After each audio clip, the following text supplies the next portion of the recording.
What's up mga ka-James B? For today's video ay ating pag-uusapan ang ilang simpleng bagay na ginagawa mo araw-araw na di mo alam na bawal pala. Alam mo bang may mga simpleng bagay na ginagawa mo araw-araw na pwede kang ikulong? Mula sa pagkuha ng litrato sa ibang tao hanggang sa pag-post mo sa social media, baka isa ka na sa guilty dito. Number 1. Pagkuha ng larawan o video ng isang tao nang walang pahintulot. Nakapalaob ito sa Relevant Law Data Privacy Act of 2012, lalo na kung ginagamit ito sa paninira at pang-aalipusta. Number 2. Pagre-record ng tawag o conversation ng hindi alam ng kausap. Relevant Law Anti-Wiretapping Law. Kahit na prank call o for content lang, hindi pa rin legal ito kung walang consent. Number 3. Paninirang puri sa social media. Cyber libel. RA 10175 Cybercrime Prevention Act.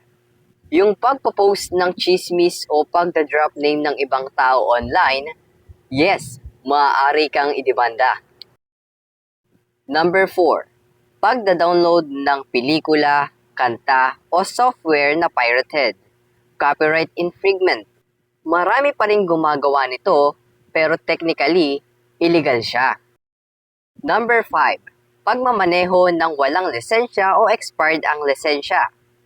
Common pero illegal pa rin kahit na magmamaneho ka lang ng motorsiklo papunta ng tindahan. Hindi lahat ng prank videos ay legal, lalo na kung may harassment o humiliation. Ngayon alam mo na, hindi lahat ng ginagawa ng karamihan ay legal agad. Meron tayong mga batas na hindi alam ng marami, kaya dapat informed ka.